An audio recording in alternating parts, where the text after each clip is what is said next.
This is episode 50 of the Untangled Faith podcast.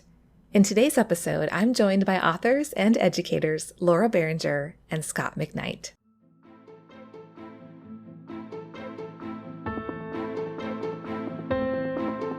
You asked what would we do different. Yeah. This is something that I kind of pushed, but I wasn't hard-nosed enough about it. But I didn't want to use positive stories with names attached because you never know.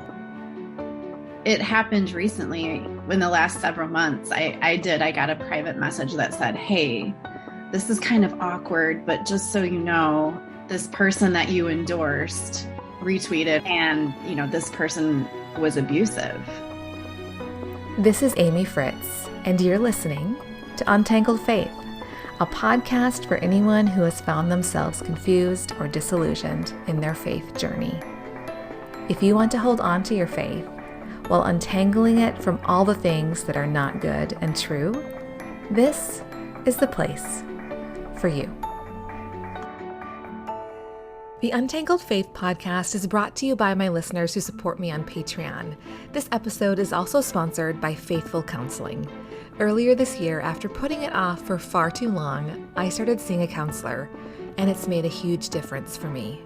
Faithful Counseling is a Christian counseling service with thousands of licensed therapists across all 50 states with access by video or phone sessions or chat or text.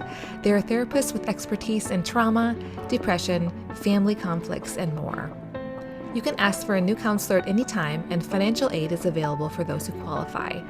Untangled Faith podcast listeners get 10% off their first month from our sponsor, Faithful Counseling. Go to faithfulcounseling.com/untangled. Fill out a questionnaire and you'll be matched with a counselor. That's faithfulcounseling.com/untangled.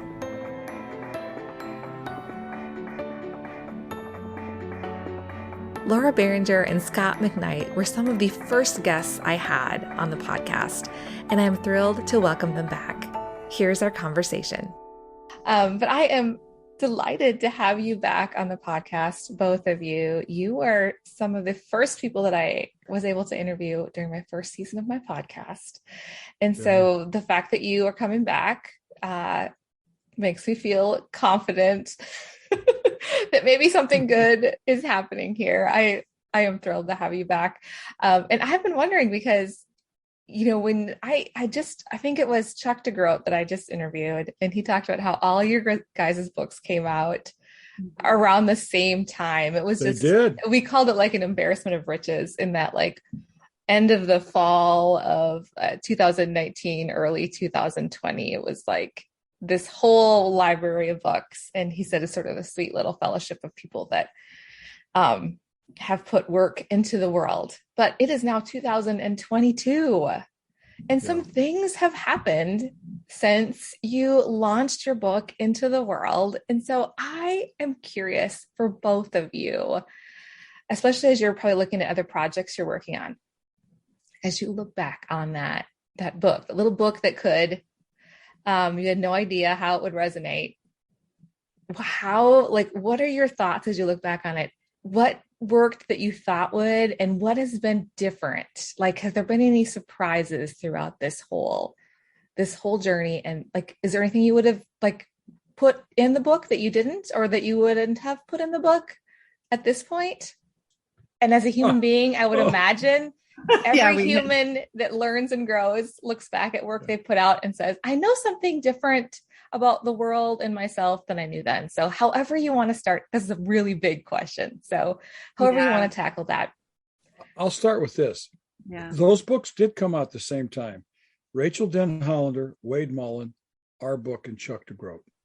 I think Chuck's may and have Dr. come out Langberg. Oh, yes. That's right. Diane's book. It was really confirming, I think, to Laura and me and to Chris, to see all these books come out at once and to see them embraced the way they were. And so that was really affirming and confirming and hopeful that we could be on a more redemptive path about these issues in churches. So that's one thing. Yeah. Looking back on it, so I am a teacher by trade. This So is am not. I. So am I. A Or little I used as a teacher for grade school. Well, what I'm trying to say is this is not my area of comfort, or at least it was a few the years church ago. world hasn't really been your world as It's far as this sort of world. Yeah. Right. It's not my expertise. It's not where I feel like I can confidently speak, or at least I couldn't a few years ago. So I was surprised at the level of interest in the book. We wrote it out of our personal experience with Willow Creek is where it started. But the way that it resonated far beyond Willow Creek was really surprising. And at one point, I remember my dad and I said, how many interviews have we done for this book? And at the time it was over 150. I'm not surprised. It was like interview. I was just, I'm thinking, really, you want to talk to me again? Like, I'm a teacher, I don't really, but I'm a teacher too. Shall we go back to who coined the term wounded resistor? I love the family rivalry. It's my favorite. If you don't know from our past conversation, there's a long running feud between Laura and Scott regarding who coined the term wounded resistor. So it surprised me how the breadth of how far it resonated. And we are still getting, I just got one today. We are still getting letters from people who have been wounded by churches. I forwarded it to you, Dad, if you don't know. Yeah, I saw it. That was about the meeting house in Canada, Buxy Cavey. So, that's been, I don't know. I don't take letters like that lightly. It's been a privilege really for somebody to open up to us about the pain that they've been through. Yeah. I think one of the things, you asked, what would we do different? Yeah. This is something that I kind of pushed, but I wasn't hard-nosed enough about it. But I didn't want to use positive stories with names attached. I guess I would say I'm not afraid of giving someone some headlines for doing the right thing. Yeah. Yeah. But here we tell stories. It was a 2-page story that Laura wrote up about our pastor. And our pastor has resigned because of credible allegations of power abuse and harassment, et cetera, with all these witnesses. And that was really difficult. It was difficult because here we are writing this book, and I'm sitting here with these leaders in the church saying, I know all about this stuff. I just didn't think it was happening here. Yeah. And so at the theoretical level, it was something that I could talk about pretty easily. And yet here it was in our own church, and we were watching as this unfolded at a ground level of what happens in a church when these allegations come forward. Yeah.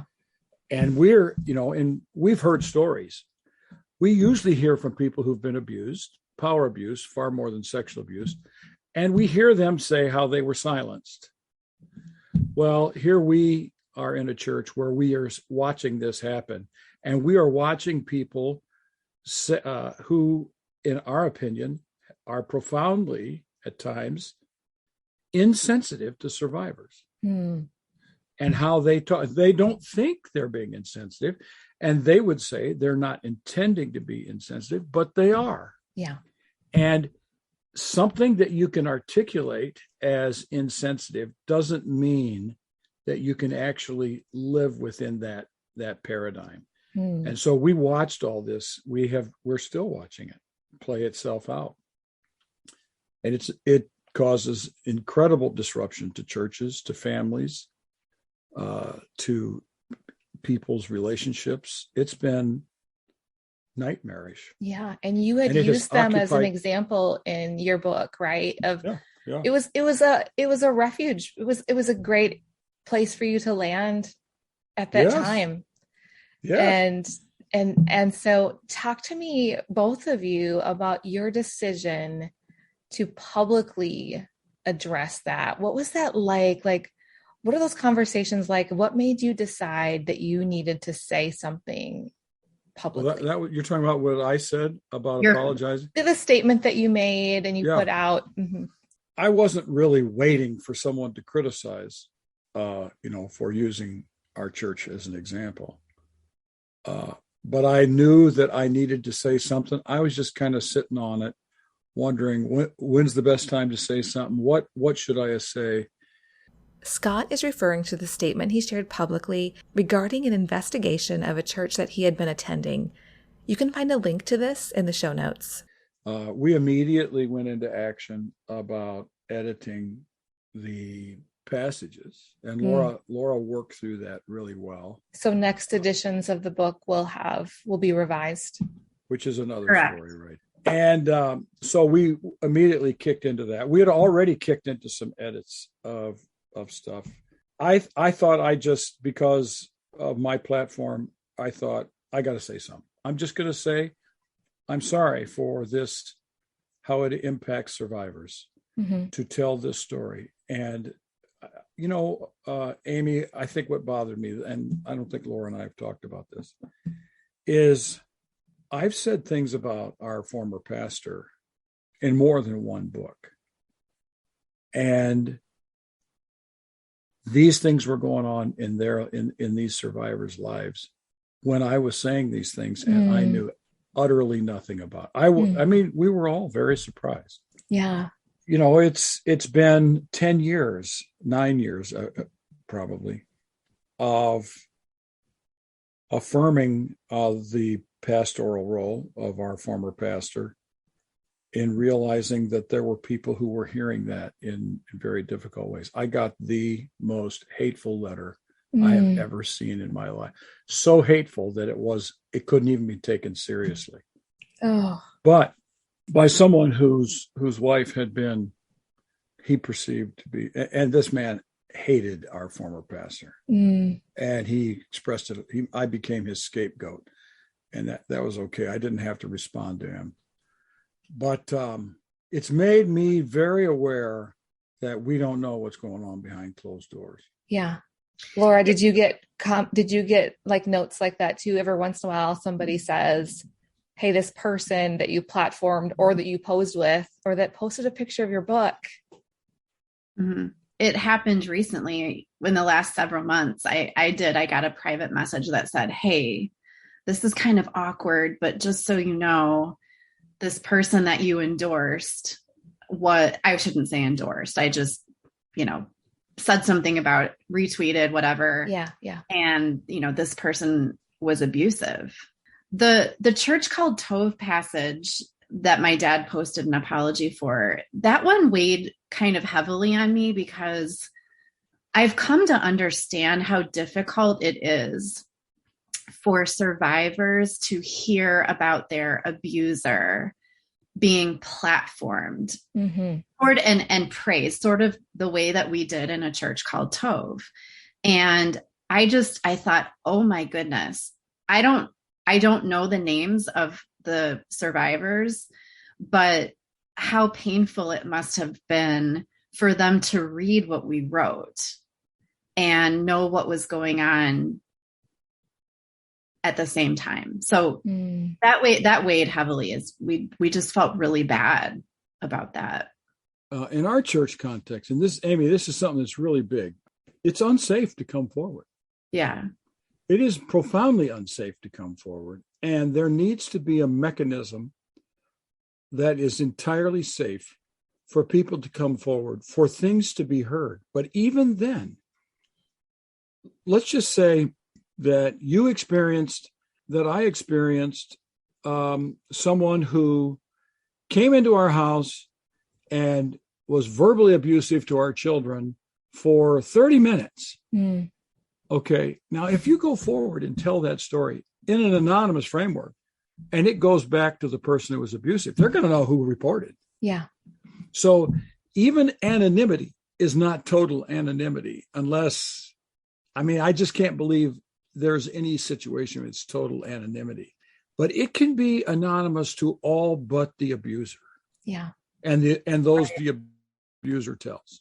And I think it's such a great reminder that abuse only works because they're not like that with everyone and all the time. Right. Totally true.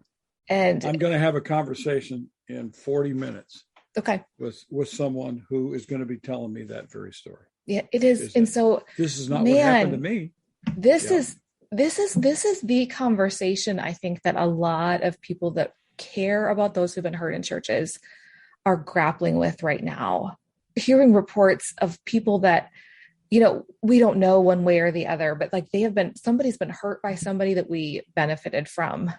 And if we've already experienced that sort of pain ourselves, it feels especially like, I don't want to be the person that does that. Like I heard that from you, Laura, just now. Like, I know, like when you see somebody being so abusive and then somehow you end up inadvertently hurting somebody by somehow boosting somebody's voice. And it's very different to retweet somebody or quote somebody than it is to like put them in a book. So that brings me to a question I do have for you guys. Like, do you have some sort of, and maybe this would be a new thing you're thinking through, of process you go through to validate information that comes to you? Not that you would initially like completely believe or completely disbelieve anybody, but particularly when you have some sort of power and influence with book contracts and relationships with people in the industry. How do you handle all of that? Like, who's the good guys? And knowing that there is a lot of complicated things going on. People can do a lot of good things and also really make some dumb choices. And the fact that it rarely seems to be a really cut and dry sexual abuse thing or financial, embezzlement. It is like abuse of power, bullying, just being generally unhealthy. How do you process that? And do you have a way to like safeguard yourselves and make sure you're not being co-opted as somebody using you as sort of their seal of like, I'm a Tov person because I hung out with Laura, I hung out with Scott. I hope it's okay to say this. Dad, maybe she can cut it out if I shouldn't say this, but something that I have come to trust is a voice like Wade Mullen. And Wade Mullen, for example, did the investigation. Yeah. You saw my dad post part of the conclusions. So when a voice like that interviews, I don't remember how many people were interviewed for the report. It was over 25. 15. But he interviewed more than just that. But at any rate, a large group, and you have a trusted voice doing all these interviews and investigating, and is a person of integrity from those who know him. He's trusted by victims. Okay. So when you have a person like that doing the investigation and putting out the report, I trust what he says. Now, this is the part that you might have to cut out. I have been floored watching the people at this church angry at the reporter, and angry at the investigator, and angry at the report. That is a new one for me. I've been watching these closely over the year, the years since the Willow story unfolded. And I have yet to see like a movement within a congregation of people angry at the investigator and the report. They wanted it to say, more positive things about the pastor, because this report doesn't tell his whole story. I've been floored by that. I thought, Wade is a respected voice. I think we should be able to trust what he says. Yeah. Well, I mean, you experienced this in part at Willow Creek, is that there were a lot of people mad at the reporters. Well, they're always mad. The people are always angry, but getting angry at the investigator and the report, that was a new one for me. Yeah. Well, I think had you been at Willow when that investigation did take place later, the independent investigation, I think you would have seen some people mad about the investigation. Mm-hmm. But all right, here's the thing. We'll be right back after a quick break. I wanted to take a minute to tell you about the Untangled Faith Patreon community. The Patreon community is the primary way this podcast is funded. As a thank you for their support, my patrons receive access to bonus audio that doesn't get shared with the public. And the bonus audio that I've shared over the past year is all there. In June, while I was taking some time off, I recorded some short episodes just for my patrons. I talked about why it's hard to see the truth, safe listeners, and lazy geniusing this season of your faith. You could access all of this by going to patreon.com/untangledfaith and signing up today. That's patreon.com/untangledfaith. Now back to the show. Wade's reports are I think they're pretty easy to read and pretty easy to make judgments about. But the issue is when one person comes to us and tells us a story, what do we do? Yeah. I mean, we get these, we're not getting this many, but Laura got one today and it's come to me as well. All right, here's one thing. If it's sexual abuse in any shape or form, harassment, and a woman is reporting to me, I think the chances are 95% that the person's telling the truth. Somewhere over 90%. And one of my students, a friend now, Becky Miller, spent some time in library in Europe investigating this, and she said it's between 91 and 96%. But she said when you add in the number of people who actually change their story in order to protect themselves, it's probably close to 98%. That's her story. I think, okay. Wow. All right. Yeah. But it's above 90%. So that's one thing I would consider. The second thing is instinct kicks in. You listen to a report and you go, is this credible or not? I've seen a couple reports, people, and some of them have come my way, but most of them I've seen online. I go, nah, that didn't happen. I don't think. I have big questions about the way this person's telling a story. So there's an instinct that's going to kick in. The third thing I would say is Chris and I, and probably Laura, I don't think we've talked about this so much. We're going to take the side of survivors when they report. That's just, I'm going to listen and I'm going to try to help that person. If we find out that this person's a liar, then I'll say that this person's a liar. But I'm not going to say this person's a liar because the deacon board investigated the pastor. It's going to have to be an independent investigation before I'm going to say this person is a liar. And then I'm going to, and I have done this as many times as I felt needed to, I'm going to check this person's story as much as I can without making this person who has trusted me with their story feel like I don't believe them. Yeah. In other words, we got a report recently, and I checked with 3 different people who all said that she had told this story to them 6 months or a year ago. So this wasn't a recent report. I pretty much believed her. I didn't know if all the details were going to add up. Now, Amy, there's another issue here. Okay. Power abuse and spiritual abuse are very difficult things to quantify. Yes. I think this is the conversation that's happening. Yeah. Okay. Let's just start with Chuck DeGroat. Chuck DeGroat says everybody who becomes a pastor is on the spectrum of narcissism. Narcissists are on the spectrum of power abuse. That's all there is to it. They lack empathy. Right. So we have to start with the reality that a lot of people are going to abuse their power. And it's not big church, small church. It's anybody with power. Small businessmen can be full of ego.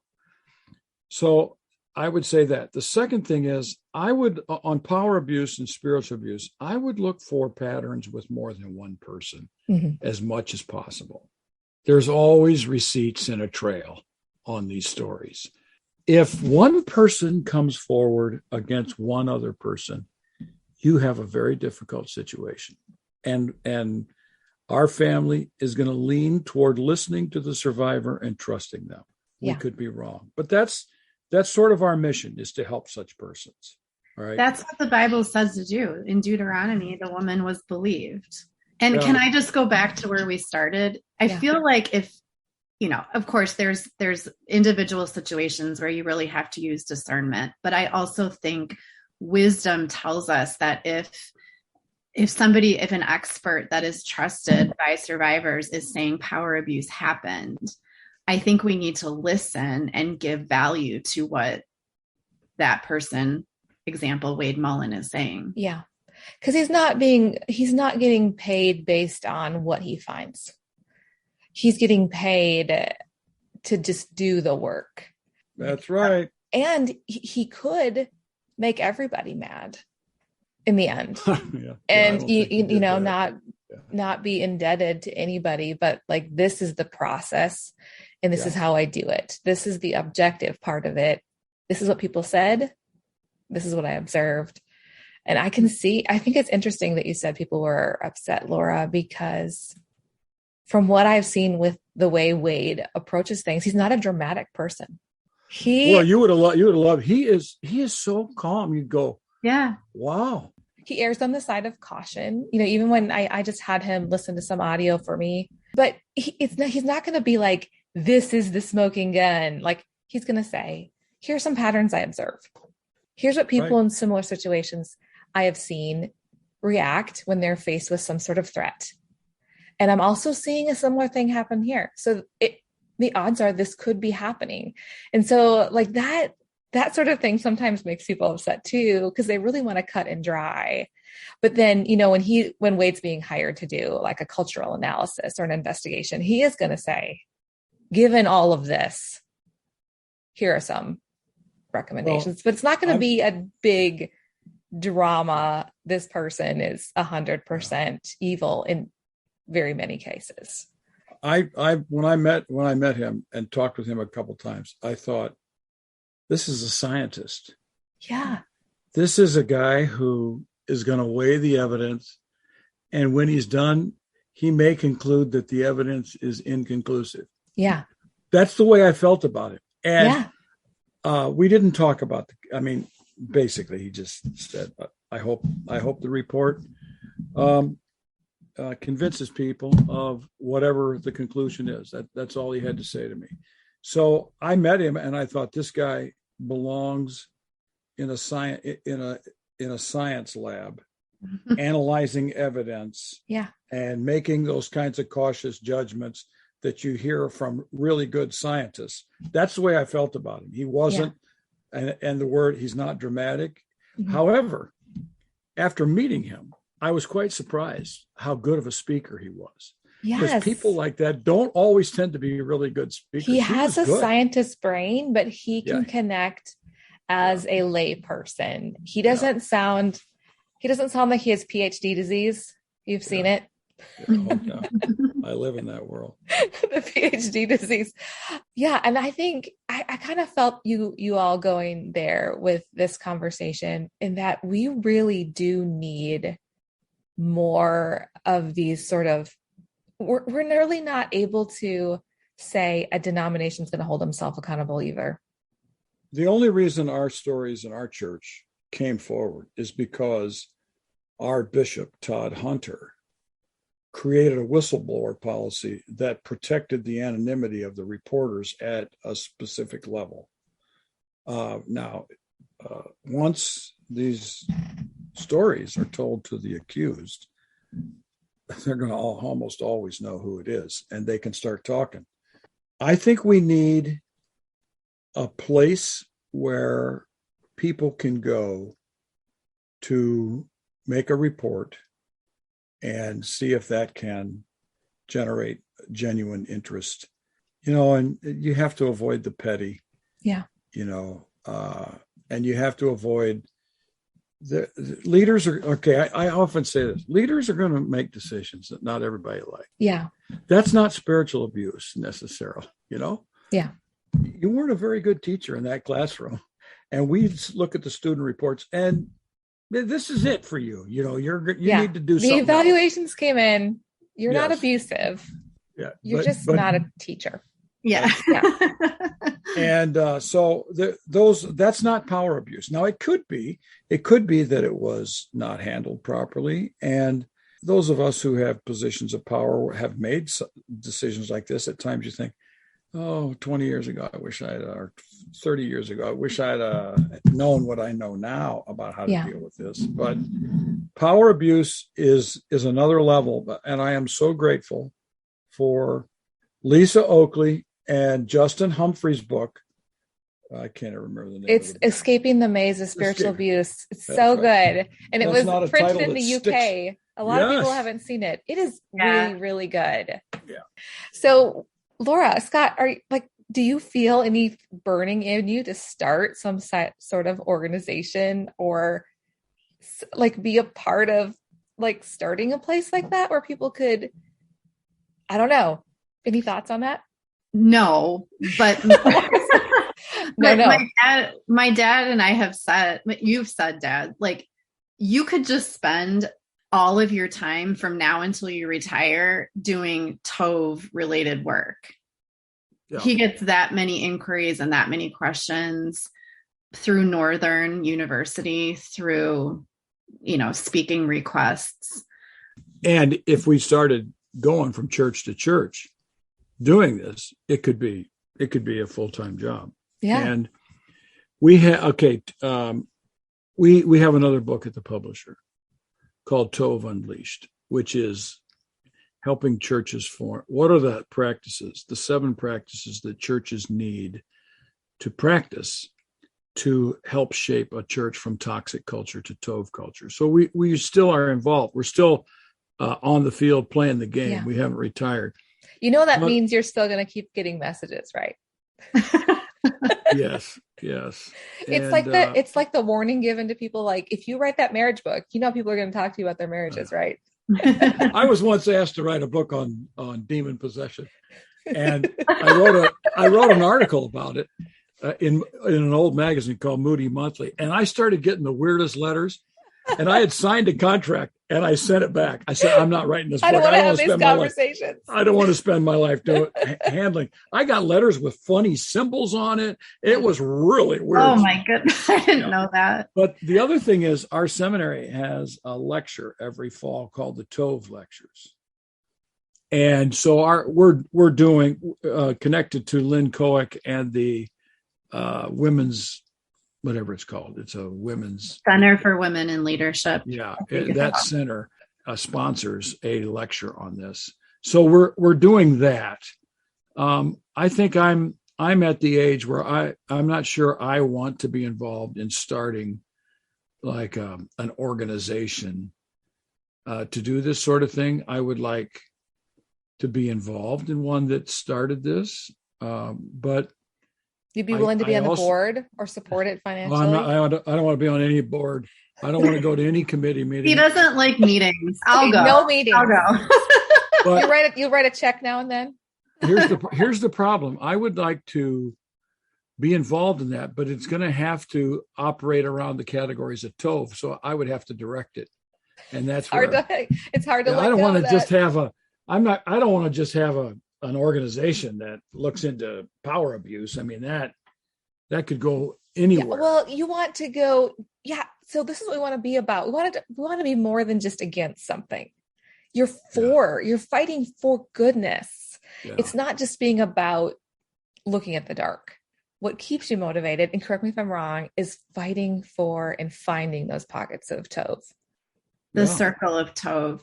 We're hoping that our next book offers a hopeful journey for churches. We keep the question that we most often get asked is, well, how do we make a toxic church or a church that has these pockets of toxicity? How do we make it Tov? And they also want to know, what are the red flags?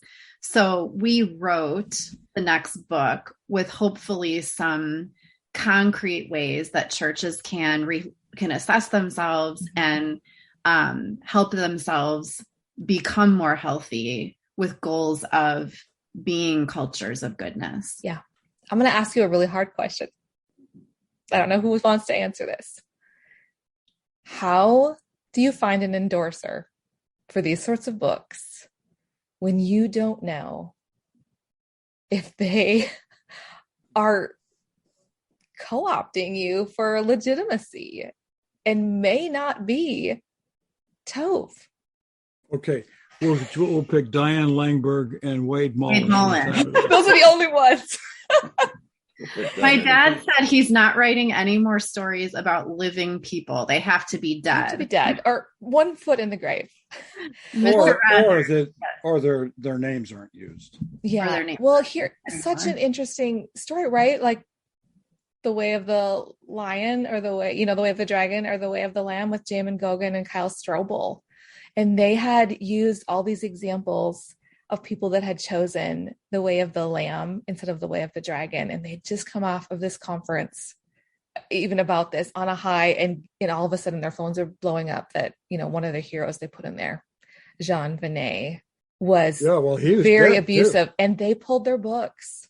The Way of the Dragon, or The Way of the Lamb, was the first book I read that helped open my eyes to some of the problems in our churches and faith organizations. The authors made the difficult decision to pull that book and rewrite it when they discovered that one of the faith heroes they had lauded was a serial abuser. They pulled. I did not know they their pulled books. That book. Oh, I have a copy. I didn't know. First of all, get whatever, they have a new edition out. I highly recommend it. It was life-changing for me. But even talking to them, I think it would be really fascinating to talk to somebody that had to go back to their book, because you understand this world, and say, hey, publisher, I know it's sold. I know it's still selling. We need to pull it. And I want to rewrite some. That took a lot. And then to reevaluate the whole thing. So Kyle Strobel that was, and I know Jamin Kyle. Gogan. I mean, they were really young when they wrote this book. It's a really difficult thing. I think at one level you can say, look, we don't think these people are perfect. Yeah. And they may, and someone may have some dirt that they can uncover. One of the people that we used who criticized another pastor, who when a pastor was being exposed as prolifically abusive, someone who criticized this pastor, we find out was also abusive as well. And we've changed some of that story in the book. So I've learned from this. I like the concreteness of real stories. I don't see it as making people heroes at all. Laura wants to make that's a good clarification. Cunningham a hero. What's his name? He's my hero. Yeah, Cunningham. Okay, Laura wants my hero again. He did it again. Laura wants to make him a hero. All right. And he seems to be a really Tov guy. So I grant that. But I like that concreteness because it shows a reality that we need. Yeah. But I don't think we should use names. I think that names need to be eliminated. And because of the experience of survivors under this, I was speaking at a church recently. And at the Restored Conference, a couple comes up to me and tells me, we were there. We want to tell you some stories of what's going on in that church. Mm. And I thought this guy was a really, really good pastor. And he probably is a pretty good pastor. I don't demonize the people that we tell these stories about unless it's someone like Ravi, whose stories were so severe. Yeah. And so deeply ingrained, and likely worse than we even know. Yes. Oh yeah, I'm sure it was. So, but I mean, a pastor who can get a little carried away with some power abuse is probably not that rare. And we want those kinds of people to be redeemed and to become more Tov in their use of power. But someone who persistently abuses, then we want to know. And Amy, you know this too. It's really hard to speak up. Yeah. They don't speak up until they hear their names they see their names in the neon lights. If there's a capital of the evangelical industrial complex, that's Middle Tennessee, Franklin, Tennessee, Brentwood. Tennessee. Laura would tell you it's Wheaton. It's crazy the number of things that are right there. And there is so much power and so much pressure and so much, having each other's back, that is really, it can be really, really a hard place to speak up about something. I think I don't know if I told you all this, but our experiences with Ramsey Solutions, and another couple that walked through this situation with us went to their pastor of a church here and said, "Hey, this is happening to us. Will you go with us to talk to Dave?" And the pastor said, "No, Dave's my friend." Loyalty. Yep. Family, I don't know if they've been back to church. That was 2019. I've just been asked by a publisher to write a book on Scandalized by the Church. Because of that blog post I did. I just saw you tease out that idea in your Substack. Are you going to do it? I'd have to have all these stories. I like the idea, though, that we're scandalized not by what is really God's kingdom. Yeah. Right? It is the subversion of it. But this was a part of the emerging movement. The emerging stuff was all about this. Forget the church. We want to just follow Jesus. The nuns are a lot like this. So it's not something brand new, but the term scandalized kind of gives it a slightly different twist. So I got to think about it, but I'm not really, I got a lot of things I'm writing right now, and I'm not really into writing something. Well, we can come back to that. I'll put it on the calendar. After you start the nonprofit. I'm going to ask everyone that comes on this podcast if they're going to start this. But no board meetings. No meetings. No meetings. No politics. 15 minutes for a meeting. Okay. I want to ask you what has been just something that has brought you joy in this process, maybe even in the last year or so. Joy. Laura got invited to San Diego. Well, I would have to say, I mean, that was a nice byproduct, but I would have to say just the surprise of, I feel like being used by God in a way that I never expected. That has brought me joy. It always brings me joy to be able to connect with a survivor. There's so much anger towards them. And I see that on social media. And then just to have one of them write me privately and say, thank you for what you've said. I feel like nobody understands how they've hurt me by what they've said. It brings me joy.